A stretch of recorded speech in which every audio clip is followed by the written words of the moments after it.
Welcome back friends, welcome to Invest ji. एक बार फिर से आप सबका बहुत बहुत स्वागत है। फ्रेंड्स, बाज़ार के लिए बहुत सारी अच्छी खबरें आजकल आनी शुरू हो गई है, क्योंकि बाज़ार ने पिछले कुछ समय से इसीलिए तेज़ी भी दिखाई है। उसके पीछे का क्या कारण है, एक एक डिटेल में आपके साथ में शेयर करने वाला हूं। और क्या ये जो बढ़त है ये टिकाऊ है, एक एक चीज़ मैं आपके साथ में शेयर करूंगा ताकि हर किसी निवेशक को इसका फ़ायदा हो सकेगा। सबसे पहले मेरा इंट्रोडक्शन, मेरा नाम है रविकांत शर्मा और मैं AMFI registered mutual fund distributor हूँ। मेरा एमफी रजिस्ट्रेशन नंबर है ARN138523। Employ unique ID number दिया है EUINE234641। तो फ्रेंड्स, आप देख सकते हैं आज का जो मेरा मेन टॉपिक है, ग्रोथ रेट 15 साल के उच्चतम स्तर पर। एक ऐसा सेक्टर है जिसकी ग्रोथ रेट 15 साल के उच्चतम स्तर पर चल रही है। लास्ट महीने का ये आंकड़ा है। क्या अब बनेगा पैसा? क्योंकि जिस हिसाब से बाज़ार के बारे में खबरें आ रही है, उससे ऐसे ही प्रतीत होने लग गया है कि बाज़ार अभी लंबी छलांग लगाने के लिए तैयार है। कितना तैयार है ये समय के ऊपर डिपेंड करने वाला है, और एक एक चीज़ मैं आपको बताऊंगा कि बाज़ार आगे की रफ्तार के लिए कितना तैयार है और क्या क्या मुसीबतें आगे आपको देखने को मिल सकती है या नहीं। बाज़ार के लिए अच्छी खबरों की भरमार है। बहुत सारे सेक्टर में जीएसटी में भारी कटौती की गई है, और कुछ और भी अच्छी खबरें हैं जो एक एक मैं आपको बताने वाला हूं। देखिए, देश के सर्विस सेक्टर की ग्रोथ रेट अगस्त के महीने में 15 साल के उच्चतम स्तर पर पहुंच गई है, जो कि अगस्त का महीना यानी पिछले महीने की जो ग्रोथ की रेट आई है सर्विस सेक्टर की, वो 15 साल के उच्चतम स्तर पर पहुंच गई है, जो कि एक बड़ा इशारा है कि भारत आगे बढ़ रहा है।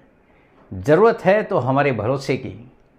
जिस किसी को भरोसा है वो लगातार निवेश भी कर रहा है, और जिस किसी को भरोसा डगमगा गया है उसने अपना इन्वेस्टमेंट या तो स्टॉप कर दिया है या पूरी तरह से पैसा निकालकर केवल बाज़ार को ट्रैक कर रहे हैं। यानी हर किसी की अपनी एक सोच है, उसके हिसाब से ही कोई भी निवेश करना पसंद करता है। यह नए ऑर्डर और उत्पादन में तेज़ वृद्धि के कारण संभव हो पाया है। ये जो ग्रोथ रेट आई है, इसके मुख्य कारण जो है, यहाँ पे उत्पादन और सर्विस सेक्टर को काफ़ी बड़े बड़े ऑर्डर मिलना है, जिसके कारण 15 साल के उच्चतम स्तर पर सर्विस सेक्टर की ग्रोथ पहुंच गई है।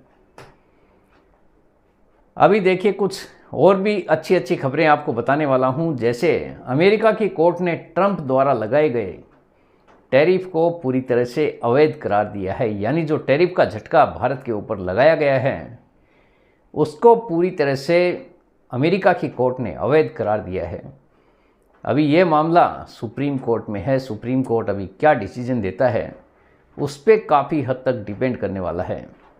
अगर सुप्रीम कोर्ट ने भी इस फैसले को बरकरार रखा तो ये फैसला पूरी तरह से निरस्त होता हुआ दिखाई देगा। भले मिस्टर ट्रंप इसको बचाने की काफ़ी कोशिश में लगे हैं, बार बार लोगों को बोल भी रहे हैं कि इससे अमेरिका को काफ़ी ज़्यादा नुकसान हो जाएगा कहीं अगर ये हट गया तो, लेकिन उसके बावजूद भी अमेरिका की कोर्ट ने माना है कि ये पूरी तरह से गलत है। अगर अमेरिकी सरकार सुप्रीम कोर्ट में हार जाती है तो ये सारे टैरिफ को समाप्त कर दिया जाएगा। यानी जितने भी टैरिफ हमारे देश पे लगे हैं या किसी दूसरे देश पे लगे हैं, वो पूरी तरह से ख़त्म होते हुए दिखाई देंगे, जिसका सीधा सीधा फ़ायदा आने वाले समय में अगर ये हट जाते हैं तो विश्व के बाज़ारों में और हमारे बाज़ारों में बड़ी तेज़ी देखने को मिल सकती है। क्योंकि बड़ी गिरावट का कारण भी वही था। रेटिंग एजेंसी मूडीज ने भी अमेरिका में वार्निंग जारी की है। उनका मानना है कि अगर अमेरिका की सरकार ने ऐसे ही फैसले लिए तो अमेरिका मंदी की चपेट में आ सकता है। यानी पूरी तरह से अमेरिका को नुकसान होना तय है। ये मूडीज का मानना है कि अगर जल्दी ही नहीं समझे तो अमेरिका पूरी तरह से मंदी की चपेट में आ सकता है। रेटिंग एजेंसी मूडीज ने अमेरिका में मंदी आने की आशंका जताई है, और इसके लिए ट्रंप सरकार द्वारा लिए गए फैसलों को ही जिम्मेदार माना है। यानी जल्दी ही अगर कुछ नहीं किया गया तो पूरा अमेरिका मंदी की चपेट में आ सकता है, ये मूडीज का मानना है।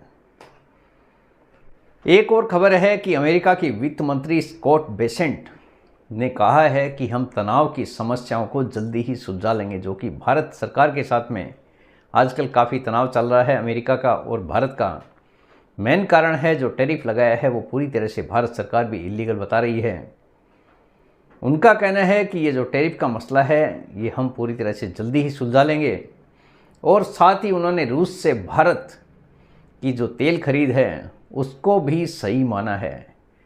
ये कहना है अमेरिका के वित्त मंत्री का कि हम जो रशिया से तेल खरीद रहे हैं वो पूरी तरह से भारत के हित में है, कहीं से भी ये गलत नहीं है, उनका ये मानना है।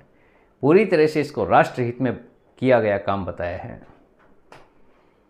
अभी देखिए बारी आती है बड़े रिफॉर्म की, जीएसटी रिफॉर्म। रात को ही अनाउंसमेंट हुआ है, काफ़ी सेक्टर्स को इसका बड़ा फ़ायदा होने जा रहा है। हेल्थ इज वेल्थ, देखिए सबसे बड़ा फ़ायदा तो इसी को है कि हेल्थ इंश्योरेंस हो या फिर हो लाइफ इंश्योरेंस, जहाँ पे 18% का जीएसटी लिया जाता था, अभी आने वाले समय में 22 तारीख से ये पूरी तरह से नील होने वाला है। करंटली 18% है, लेकिन 22 सितंबर से 0 हो जाएगा, यानी आप जीएसटी का पूरा फ़ायदा ले पाएंगे जीएसटी की छूट का आने वाले समय में। हेल्थ इंश्योरेंस, लाइफ इंश्योरेंस नील हो गया है जीएसटी पूरी तरह से, करंटली 18% है, और साथ ही 33 जेनरिक मेडिसिन्स पे भी जीएसटी नील कर दिया गया है, यानी यहाँ पे आपको कुछ भी जीएसटी चुकाने की ज़रूरत नहीं है। बड़ा फ़ायदा है। अगर पहले कोई हेल्थ इंश्योरेंस निकालता था, मान लीजिए अगर आपका प्रीमियम 50,000 आता था, तो 18% का मतलब है 9,000 रुपये का टैक्स आपको उस पर चुकाना पड़ता था। अभी ये 9,000 रुपया पूरी तरह से आपके पॉकेट में होगा। अगर किसी का प्रीमियम 1 लाख आता था तो 18,000 रुपये का एक्स्ट्रा टैक्स हम उस पर पे करते थे, और ये पूरी तरह से अब आपके पॉकेट में ही बचने वाला है। यानी इसका सीधा मतलब है कंजम्पशन आने वाले समय में तेज़ गति से बढ़ सकता है। अगर एक आम आदमी की पॉकेट में पैसा बचता है तो आम आदमी अपने शौक पूरी करने की पूरी कोशिश करता है, और यहाँ पे ये सारा है कंजम्पशन को बूस्ट करने का ही। अगर कंजम्पशन बढ़ता है तो सीधा फ़ायदा भारत सरकार को डायरेक्ट और इनडायरेक्ट होना है, देश के कंज्यूमर को इसका सीधा फ़ायदा मिलना है। देश की प्रगति में कंजम्पशन का काफ़ी बड़ा योगदान होता है। थर्मोमीटर 18% जीएसटी था, अभी 5% होने वाला है 22 तारीख से। Medical grade oxygen, all diagnostic kits and reagents, glucometer and test strips, corrective spectacles 5% GST. Currently इन पे भी 12% का जीएसटी है, यानी काफ़ी बड़ा फ़ायदा कंज्यूमर को होने वाला है। जमकर करो पढ़ाई। अभी देखिए पढ़ाई करते समय भी आपको जीएसटी का फ़ायदा देखने को मिलेगा। अभी आप अच्छे से पढ़ाई कर सकते हैं, काफ़ी बड़ा पैसा आपके पास बचने वाला है। मैप्स हो या चार्ट्स हो, globes, pencil, sharpeners, crayons, pastels, notebook, eraser, इन पे जीएसटी पूरी तरह से नील कर दिया गया है। अभी कोई भी जीएसटी आपको चुकाना नहीं पड़ेगा 22 तारीख से। करंटली ये 12% और 5% है, कई आइटम पे 12 है तो किसी पे 5% है, जो कि आने वाले समय में पूरी तरह से ख़त्म होता हुआ दिखाई देगा। यानी कंज्यूमर को सीधा फ़ायदा दिया गया है। अभी घी, बटर, चीज़, प्रीपैक्ड भुजिया, नमकीन, मिक्सचर्स 5% कर दिया गया है इस पे जीएसटी। करंटली 12% है, यानी यहाँ पे भी जमकर खा सकते हैं आप, खाने का फ़ायदा उठा सकते हैं। Hair oil, shampoo, toothpaste, toothbrush, shaving cream 5% हो गया है, जो कि पहले 18% था। हर तरफ से फ़ायदा दिया गया है एक आम आदमी को। ऑटो सेक्टर के लिए भी बड़े अनाउंसमेंट किए गए हैं, यानी ऑटो सेक्टर की बूस्टिंग का पूरा प्लान बनाया गया है। मोटरसाइकिल 350 सीसी और उससे कम 18% जीएसटी कर दिया गया है। 3 व्हीलर्स के लिए 18%, petrol and petrol hybrid LPG CNG cars पे 18%, not exceeding 1200 CC and 4000 mm, उससे ज़्यादा नहीं होना चाहिए। Diesel and diesel hybrid cars 18% हो गया है GST, नॉट एक्सीडिंग 1500 सीसी और 4000 mm, उससे ज़्यादा नहीं होना चाहिए। करंटली 28% है, यानी यहाँ पे भी 10% का बड़ा फ़ायदा आपको देखने को मिलेगा। अगर 10-15 लाख की गाड़ी आती है, अगर 10% पैसा बचता है तो समझ लीजिए 1-1.5 लाख रुपए का सीधा सीधा फ़ायदा एक आम आदमी को देखने को मिलेगा। यानी बड़ा बूस्टअप है ऑटो सेक्टर के लिए भी। इलेक्ट्रॉनिक्स, अभी हर कोई एसी लगा सकता है, नया टीवी भी ले सकते हैं, यानी जिस किसी को बड़ा बड़ा टीवी रखने का शौक़ है वो भी पूरा कर सकता है।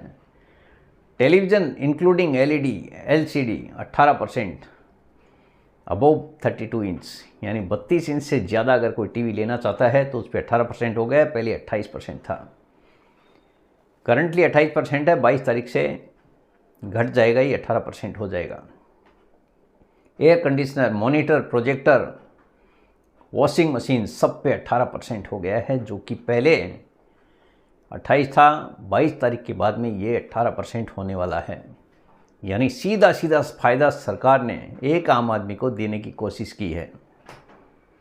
यही कारण है कि आज शुरुआती दौर में बाज़ार तेज़ खुला और 3 दिन की तेज़ी के बाद में आप देखोगे तो प्रॉफिट बुकिंग की चपेट में आ गए, जिससे बड़ी तेज़ी पूरी तरह से धूमिल हो गई। यानी बड़ी तेज़ी आने के बाद में बाज़ार में अचानक गिरावट शुरू हो गई। यानी जिस किसी ने रिसेंटली निवेश किया था उसने प्रॉफिट बुक करना शुरू कर दिया, और अंत में आते आते बाज़ार में जो बड़ी तेज़ी थी वो मामूली तेज़ी के रूप में कन्वर्ट हो गई। अभी देखिए निवेश को क्या करना है, तो लंबे समय के जो निवेशक हैं वो धन कमाने की उम्मीद कर सकते हैं। अल्पावधि में देखिए शॉर्ट टर्म में रूस यूक्रेन युद्ध समाप्त होने तक विदेशी परिस्थितियां समस्या बनी रह सकती है। ये जब तक वॉर ख़त्म नहीं होता है तब तक बाज़ार में ऐसे ही उठापटक आपको देखने को मिल सकती है। भविष्य के गर्त में क्या छुपा है ये कोई नहीं जानता कि कल क्या होने वाला है। तो जो भी निवेश करें लंबे समय के लिए ही आपको निवेश करने की ज़रूरत है। तो फ्रेंड्स, उम्मीद करता हूँ आपको आज का वीडियो पसंद आ गया होगा। वीडियो अगर पसंद आ गया, वीडियो को लाइक करना, शेयर करना बिल्कुल मत भूलिए। बेल आइकन पे ज़रूर क्लिक करके रखिए, चैनल को ज़रूर सब्सक्राइब कीजिए। जितने ज़्यादा लोगों के साथ में हो सके शेयर कीजिए ताकि हर किसी को इसका बेनिफिट मिल सके। Thank you very much friends, thanks for watching this video.